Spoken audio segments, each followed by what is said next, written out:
নমস্কার। আজকের ক্লাসের আলোচ্য বিষয় কবি নজরুল ইসলাম রচিত আমার কৈফিয়ত কবিতাটির একটি বিস্তারিত আলোচনা। আমার কৈফিয়ত কবিতাটি কবি নজরুল ইসলামের প্রতিনিধিত্বকারী একটি শ্রেষ্ঠতম কবিতা। কবিতাটি ১৩৩২ সালে বিজলি পত্রিকায় আশ্বিন সংখ্যায় প্রকাশিত হয়।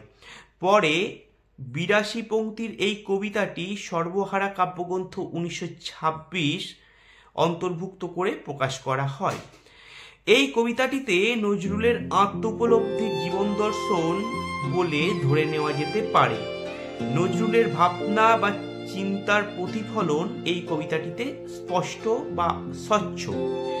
কি কি করবেন, কি কি করা উচিত তা নিয়ে কবিতায় তিনি আত্মপ্রকাশ করেছেন। কবিতার শুরুতেই নজরুল ইসলাম বলেছেন, বর্তমানের কবি আমি ভাই, ভবিষ্যতের নই নবী, কবি অকবি যাহা বল মোরে, মুখ বুঝে আমি শৈশবী। তিনি আসলে মানবতার পক্ষে ছিলেন।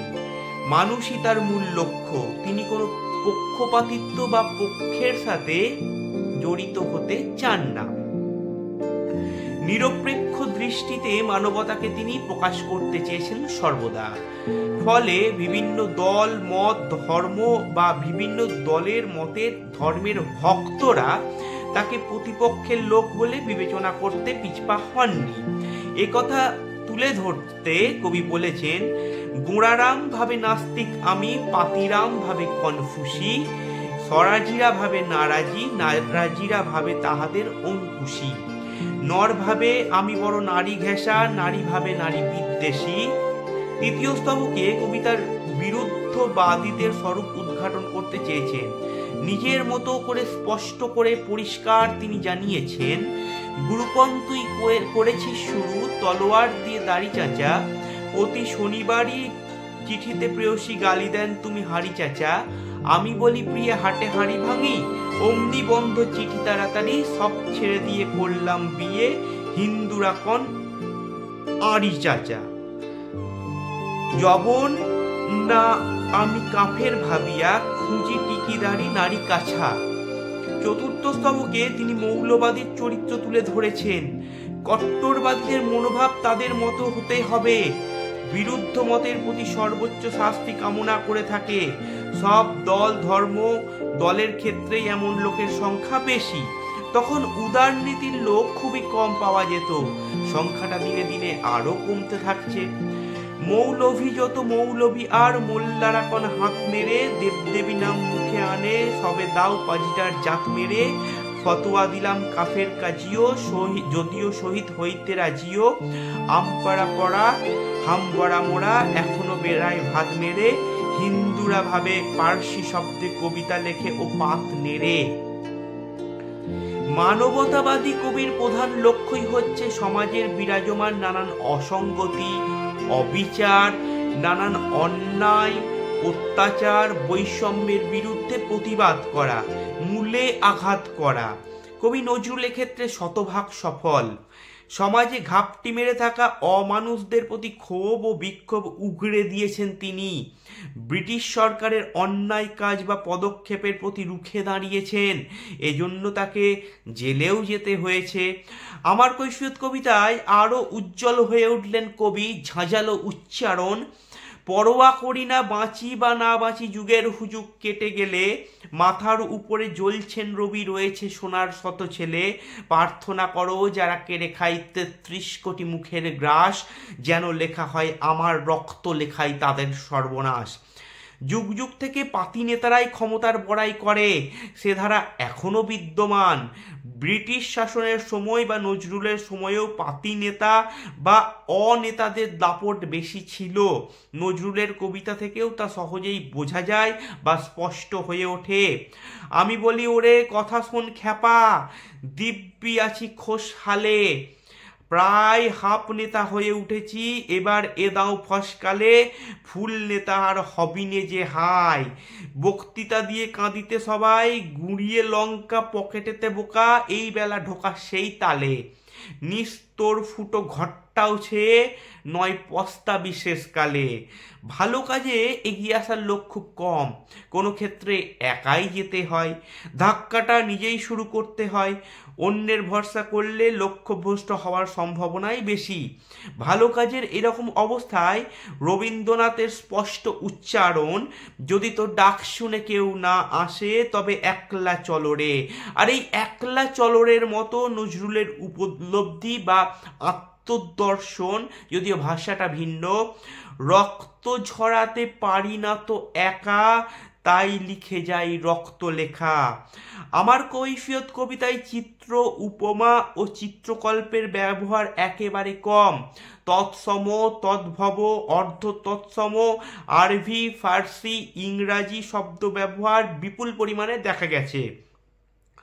অল্প সংখ্যক ছোট কিছু চিত্রকল্প এই কবিতায় রয়েছে, যেমন ভায়োলেন্সের ভায়োলিন, মাথার উপর জ্বলিছেন রবি, হঠাৎ জাগিয়া বাক খুঁজে ফেরা নিশার হাঁদারে বঞ্চিরে, যতবার বাঁধি ছেড়েছে শিকল, মেরে মেরে তারে করিনু বিকল।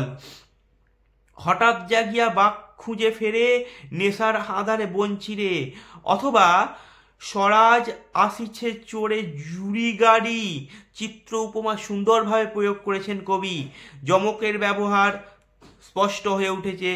যাহা কিছু লিখি অমূল্য বলে অমূল্যে নেন। ভাত নুন আসলে প্রতীকী হিসেবেও ধরা যেতে পারে। এগুলো হচ্ছে মানুষের মৌলিক অধিকার, খাদ্যের চাহিদা চরম নিম্নতম ধাপ বা পর্যায়। চরণান্তিক অন্তমিল ও অনুপ্রাসের চমৎকার ব্যবহার করেছেন কবি। নুনের সঙ্গে আগুন, কনফুসির সঙ্গে অঙ্কুশী, বা বুকের সঙ্গে মুখে, গ্রাসের সঙ্গে সর্বনাশ, কৈকবিয়ের সাথে ভৈরবী, দাড়ি চাচার সাথে হাঁড়ি চাচা, ভাত মেরের সঙ্গে পাত নেড়ে, হাত নেড়ের সঙ্গে জাত মেরে, তাস খেলের সঙ্গে জাস জেলে ইত্যাদি চরণান্তিক মিল ব্যবহার আমরা কবির কাছে পেয়েছি। কবি নজরুলের এই চমৎকারিত্ব অবশ্য তার বেশিরভাগ কবিতাতেই দেখা যায়। অন্তমিলের চমৎকারিত্বের পাশাপাশি এ কবিতায় রক্ত হচ্ছে প্রতিবাদের প্রতীক, সর্বোচ্চ ত্যাগ, মৃত্যুর প্রতীক। বেশিরভাগ সময় প্রতিপক্ষের সঙ্গে বা অন্যায় অবিচারের বিপক্ষে একা সম্মুখ লড়াই করা যায় না, কাউকে পাশে পাওয়াটা খুব জরুরি। রবীন্দ্রনাথের একলা চলরের মতো একাই লিখে যাচ্ছেন, প্রতিবাদ করে যাচ্ছেন কবি কাজী নজরুল ইসলাম। বিষ জ্বালা বুক, কচিপেট, রক্তলেখা, অকেজো পলিটিক্স, শনিবারের চিঠি, গোড়ারাম, পাতিরাম, মৌলবী যত মৌলবী, বিলেত ফেরনি, হুজুগের কবি শব্দগুলি পাঠকের মন কাড়ে বলে আমার দৃঢ় বিশ্বাস। কবিতাটির শেষ স্তবকবাদে সবই 6 মাত্রার মাত্রাবৃত্ত ছন্দ লেখা একটি উদাহরণ। ক্ষুধাতুর শিশু, চাই না স্বরাজ, চাই দুটো ভাত, একটু নুন, বেলা বয়ে যায়, খাইনি ক বাছা, কচি পেটে তার জলে আগুন। 4 চরণের শেষ স্তবকে 3টি পূর্ণ পর্ব আর একটি অপূর্ণ পর্ব পাওয়া যায়। প্রার্থনা করো যারা কেড়ে খায় 33 কোটি মুখের গ্রাস, যেন লেখা হয় আমার রক্ত, লেখাই তাদের সর্বনাশ।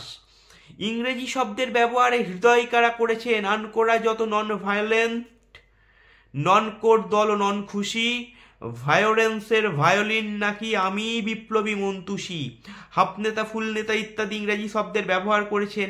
এসব শব্দ আমরা খুবই ব্যবহার করে থাকি, এগুলো প্রচলিত শব্দ, ফলে কবিতায় ব্যবহার পাঠকের কাছে অন্যরকম হৃদয়গায়ী করতে পেরেছে। নানা রকম অবিচার অনাচার দেখে শুনে বিবেক জাগ্রত হয় কবি নজরুলের। রবিকে সামনে রেখেই বা অনুপ্রেরণা নিয়ে তিনি এগিয়ে চলতে চান। বলেন, পরোয়া করি না বাঁচি বা না বাঁচি, যুগের হুজুগ কেটে গেলে মাথার উপর জ্বলছেন রবি, রয়েছে সোনার শত ছেলে। শত বাধা আসুক তবুও এগিয়ে যেতে হবে। শৃঙ্খলের বাধা ছিঁড়ে ফেলার উপলব্ধি একমাত্র পাথেয়। এই উপলব্ধি আসলে আমাদের মধ্যেও জারিত হওয়া প্রয়োজন। আমরা বলি, যথা বাধা বিপত্তি আসুক ছুঁড়ে ফেলে দিয়ে তা প্রতিরোধ গড়ে তোলা প্রয়োজন। নজরুলের মতো উচ্চারণ করা প্রয়োজন, যতবার ভাঁধি ছেড়েছে শিকল, মেরে মেরে তারে করিনু বিকল।